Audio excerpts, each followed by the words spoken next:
నాకు ప్రియమైన వారలారా, దేవుని కృప, ఆయన కొలతలేని దయ, మరలా మనం ఒకరిని ఒకరం కలుసుకుంటున్నాం. ప్రభు అయిన యేసుక్రీస్తు పరిశుద్ధమైన నామములో మీకు నా శుభములు తెలియపరుస్తున్నాను. పరిశుద్ధాత్మనితో అనుదినము అను ఈ క్లుప్త సందేశము ద్వారా మిమ్ములను కలుసుకుంటున్నందుకు ప్రభుకు స్తోత్రం. అనుదినము ప్రభు మీతో మాట్లాడడం ఎంత గొప్ప సంతోషం. ప్రత్యేకముగా దేవుడు తన బిడ్డలతో, మనతో వాక్యము ద్వారా ప్రభు మాట్లాడుతున్నాడు. ప్రభు దయాళుడు. ప్రియులారా, ఈ రోజుకు సంబంధించిన వాక్యములోనికి మిమ్మల్ని నేను నడిపిస్తున్నాను. ఆ వాక్యమును, ఆ మాటను అలాగే పట్టుకోండి. ఈ మాట నాకిస్తున్నాడు ప్రభు.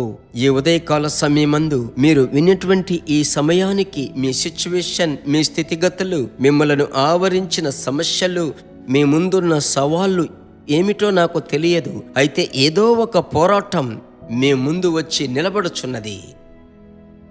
ప్రభు బిడ్డలారా, ఈ రోజుకు సంబంధించినటువంటి మాటే ఆ పోరాటములకు ఒక పరిష్కారం. చదువుతున్నాను, గమనించండి.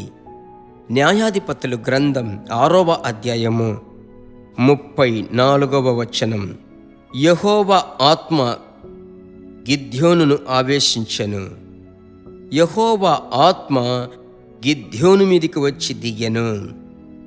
గిద్యోను ఒక సాధారణమైన మనుష్యుడు. 7 సంవత్సరములు మిద్యానీయుల చేతిలో ఇశ్రాయేలీలు చిక్కి నలిగిపోతున్నటువంటి కాలం, శ్రమల కాలం. కష్టపడి విత్తనములు విత్తేవారు. కష్టం పడి ఎరువు వేసి నీళ్లు కట్టి ఆ పంట పొలాలన్నీ బాగా పండేటువంటి సమయం, కోత కాలం వచ్చేటప్పుడు మిద్యానీయులు వచ్చి ఆ యొక్క పంట పొలములను పాడు చేస్తారు. మృగములన్నిటినీ, జంతువులన్నిటినీ దొంగలిస్తున్నారు. 1 సంవత్సరం, 2 సంవత్సరాలు కాదు, 7 సంవత్సరములు. ప్రభువు తన ప్రజలను విడిపించుటకు సమయం ఎదురు చూస్తూ ఉన్నాడు.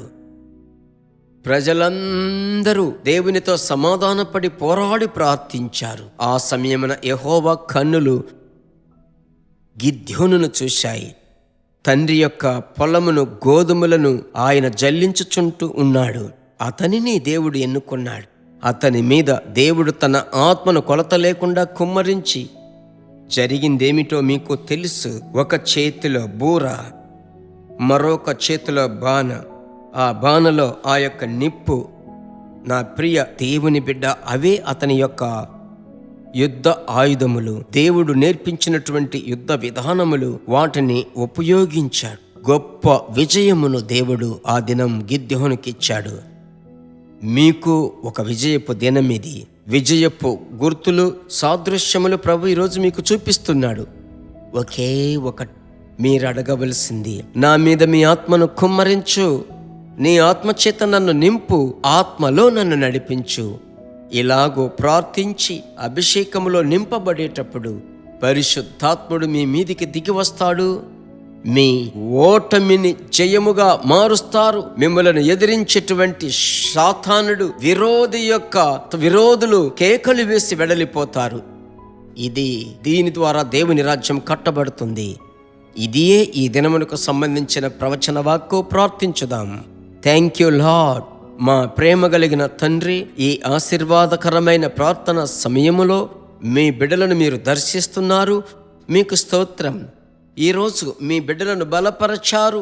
బలపరచుటకు అవసరమైనట్లుగా మీ బిడ్డలను మీ ప్రసన్నతతో నింపుతున్న దయకై స్తోత్రం.